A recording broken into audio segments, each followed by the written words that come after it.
Walaupun hingga saat itu kita belum dapat kelazatan, walaupun hingga saat itu kita belum dapat kelazatan dan melakukan kebaikan.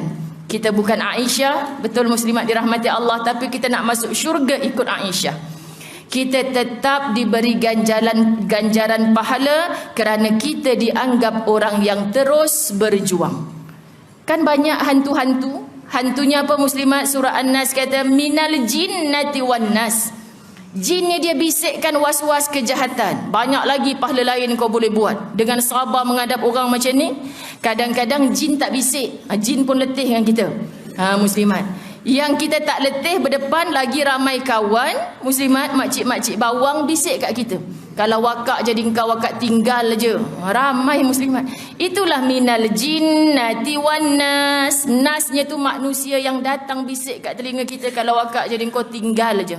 30 tahun dah kau cakap ke saya sabar, mungkin 3 hari lagi akak tengok kau sihat takkan mati, 3 hari tinggalkan aja. Tu muslimat. Kita kalau jumpa orang macam ni kadang balik kampung, dalam ramai-ramai kita jumpa tu seorang bisik kat kita, ya Allah Tuhan, tak ziarah mak saudara aku, kan? Kena ziarah juga ni, muslimat. Kena hantar juga buah tangan kat dia. Dia cakap apa pun senyum. Aku tahu apa yang aku buat, Allah redha cukup, muslimat dirahmati Allah. Tapi kita duduk lama rumah mak menakan kita. Tak pernah lawan suami. Balik-balik dari rumah mak saudara, bang, sing-sing lengan tu, oi, suami pelik. Apa pasal ni balik daripada rumah mak penakan jadi macam ni? Sebab gagal dengan bisikan manusia. Kita lupa dah janji-janji Allah. Ya Rabb, Ustazah Zai bukan nak jadikan semua wanita ni dipijak-pijak lah. Ustazah tak tahu masalah saya. Saya balik je Ustazah pedang tunggu depan pintu. Kalau tak dengar cakap dia pancung terus. Kalau macam tu tinggalkan ibu, tinggalkan. Mak ayah kita tak pernah cederakan kita. Tapi tinggal, jangan tinggal macam tu saja, kan? Kerana apa? Lebam kena lempang. Jumpalah doktor. Bukan beguk ni doktor, kena lempangkan suami. Contoh, buat report, muslimat dirahmati Allah, pergi balai polis, barulah polis nak layan. Tapi kita tiba-tiba je pergi tanpa report doktor, dia ni nak fitnah suami dia ke apa, memang polis tak layan. Barulah boleh pergi mahkamah syariah, barulah mereka buka kes.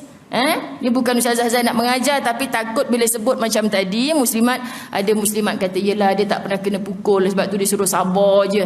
Bab pukul-pukul ni muslimat dirahmati Allah, Allah pun tak bagi. Sebab pukul yang Allah suruh pukul dengan kasih sayang. Gulung-gulungkan tuala mandi kita tu muslimat. Tuala good morning kecil tu gulung-gulungkan, pukul peha isteri. Bukan pukul muka. Kan? Kalau pukul peha isteri dah tak jadi marah dah, jadi manja-manja, muslimat dirahmati Allah. Jadi kita nak sebut apa, bukan sampai lebam, bukan sampai cedera, bukan. Sebab niat untuk mengajar. Tetapi inilah yang susah hendak dilakukan. Kekal jadi orang baik. Betul tak muslimat? Paling susah nak dilakukan. Dari pengalaman hidup kita sehari-hari pun sudah dapat membuktikan bahawa untuk melawan hawa nafsu ini amatlah payah. Kalau tidak Allah tidak iakan dalam suratul Jathiyah ayat 23. A'udzu billahi minasyaitonir rajim. Afara'aita man ittakhadha ilahahu hawahu wa adallahu Allahu ala ilm. Adakah kamu melihat orang yang menjadikan hawa nafsu sebagai tuhannya dan Allah membiarkannya menurut pengetahuannya? Ada orang pagi tadi pun saya menulis muslimat. Kadang-kadang kita buka Facebook, kita tahu orang tu berbahagia dengan salah yang dia buat. Ustazah boleh sengih macam ni, geramnya saya, dia buat salah ni, Allah tak reda apa yang dia buat ni. Muslimat, Allah memang sengaja membiarkan dia macam tu. Meremang bulu roma ni. Kita jangan nak dibiarkan oleh Allah kekal dalam maksiat dan dosa. Sebab orang yang Allah sayang, Allah tarik dia ke jalan-jalan Allah. Nak tarik dalam keadaan dia lupa Allah, kadang-kadang berada di puncak nikmat yang tinggi, Allah jatuhkan dia sekejap. Dengan jatuh sekejap tu, ya Rabb. Betul muslimat? Patut surah At-Tahrim bila cerita tentang tubu, bertaubatlah kamu taubatan nasuha. Taubatlah kamu dengan taubat nasuha. Orang yang bertaubat nasuha muslimat berazam untuk tak buat lagi maksiat yang dia pernah buat. Jadi bila kita bertaubat nasuha, kita pergi Mekah, berjaya masuk Raudah di Madinah, di Mekah dalam Hijri Ismail, kita berdoa di tempat-tempat yang mustajab doa. Saat kita berdoa minta keampunan dari Allah, saat itu kita telah pun berpisah dengan maksiat yang kita buat. Faham muslimat? Sebab tu minta maaf sebut, satu ketika dulu belum zaman ada WhatsApp, saya dah mula mengajar, muslimat dirahmati Allah, ada seorang kakak ni. Ustazah, saya dengar kuliah satu ustaz ni, takut nak datang lagi.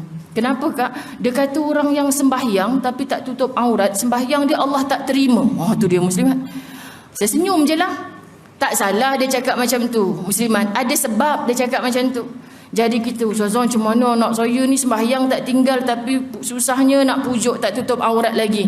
Kak, jangan akak cerita ke anak akak bab tu, kompom-kompom dia akan jawab, okey mama, lepas ni tak payah solat dah. Solat pun Allah tak terima, buat apa solat? Sebab tu cara dakwah ni kena betul dengan siapa kita bercakap. Ustaz tu bercakap secara umum. Faham muslimat dirahmati Allah? Jadi kalau kita tak taat kepada Allah, sedang meninggalkan maksiat kepada Allah, muslimat dirahmati Allah, kalau kita mengatakan diri kita bertaubat, tinggalkan. Saat kita kata kita bertaubat, kita masih bermaksiat. Hari ini sedang viral tentang sesuatu. Muslimat, alhamdulillah balik daripada Raudah, tak ada pun kena apa-apa, okey je, bahagia. Muslimat, kalau merasa saat itu sedang bermaksiat kepada Allah, Allah kata kamu A, tiba-tiba kamu nak jadi B. Muslimat, kita belum tinggalkan maksiat, tetapi kita minta di tempat mustajab, pasti Allah akan hijab doa itu. Faham ke tak faham ni? Jangan perasan Allah makbulkan doa lah ni, aku tak kena apa-apa dekat Mekah Madinah. Berapa ramai orang dah ustazah bawa Mekah Madinah, yang sebelum pergi, 2 hari sebelum pergi, ustazah saya tak kisahlah burn macam mana duit, saya tak jadi pergi. Mimpi pelik-pelik sebelum pergi ni ustazah, saya takut nanti kat sana Allah tunjuk sesuatu. Akak pergi untuk apa? Taubatan nasuha, nak tinggalkan maksiat yang selama ni akak buat. Pergi, Allah dah pilih akak, tinggal sebelah kaki je nak sampai. Kenapa akak takut?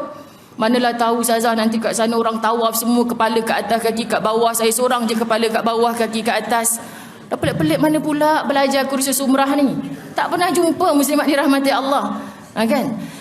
Okey, akak pergi, insya-Allah kaki tetap kat bawah, kepala kat atas, akak pergi. Tapi kalau akak tawaf rasa macam tu pening semacam kepala aku kat bawah, kaki kat atas, kau jangan cerita pada sesiapa. Faham muslimat dirahmati Allah? Kalau kita rasa macam tu, terimalah ya Allah, kalau ini hukuman buat aku, untuk meringankan hukuman aku, azab aku di akhirat, aku terima. Aku minta ampun ya Allah, dosa tu aku tak nak ulang, tak nak buat lagi. Tapi saat kamu bertaubat, kamu masih buat dosa yang Allah tak redha perbuatan kamu, itu bukan taubat. Bahkan lebih-lebih lagi berazam untuk buat. Kenapa balik Malaysia terus buat lagi, muslimat dirahmati Allah? Itu bukan taubat. Jadi kita kena faham konsep. Jadi jangan kawan kita tak pakai tudung nak pergi umrah, kita kata, you tak boleh lah pergi umrah sebab you tak tutup aurat lagi. You pergi sana kan.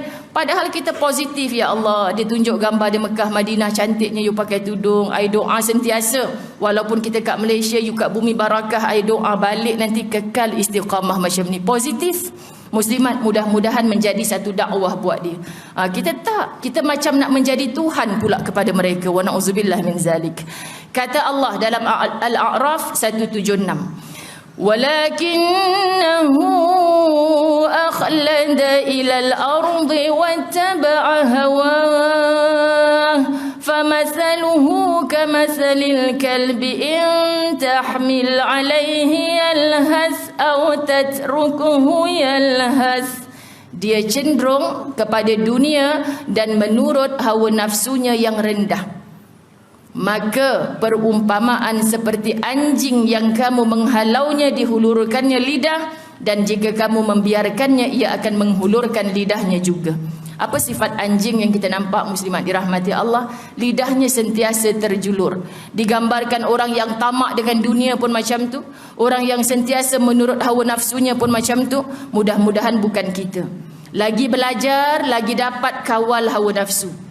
Lagi tahu, muslimat dirahmati Allah, mampu membunuh hawa nafsu. Apa yang kita nak letak di atas hati kita ni? Ilmu, iman. Duduk kat bawah nafsu. Makin belajar, nafsu makin duduk ke atas. Dia kena dengar cakap aku juga. Tak boleh aku dengar cakap dia. Tapi dah mengaji puluhan tahun, muslimat dirahmati Allah, di situlah dia takabur, tak mampu mengawal hawa nafsu sendiri. Sebab itu, muslimat dirahmati Allah, Tak tahulah jadi ke tidak nak nyanyi ni kan. Tapi adalah satu lagu. Tuhan, leraikanlah dunia yang mendiam di dalam hatiku, kerana di situ tidak ku mampu mengumpul dua cinta. Tengok, lirik lagu kita boleh belajar. Dulu-dulu masa sekolah, saya dah masa sekolah dengarlah lirik ni Muslimat. Apa maksud dua cinta ni? Hanya cintamu ku harap subur, membajai bangkai dunia yang ku bunuh. Faham tak? Hanya cintamu ku harap subur, membajai bangkai dunia yang ku bunuh. Pelan-pelan kita kena tinggalkan dunia. Makna makin tua kita tahu kita akan meninggal dunia Muslimat. Logik akalnya kan macam tu. Walaupun Allah kata yang muda boleh mati, yang tua boleh mati. Akal logik kita ni kata siapa mati dulu Muslimat? Yang tua mati dulu. Yang sakit mati dulu. Walau hakikatnya tidak begitu. Tetapi makin tua makin menjadi cinta dunia. Ini pelik Muslimat dirahmati Allah.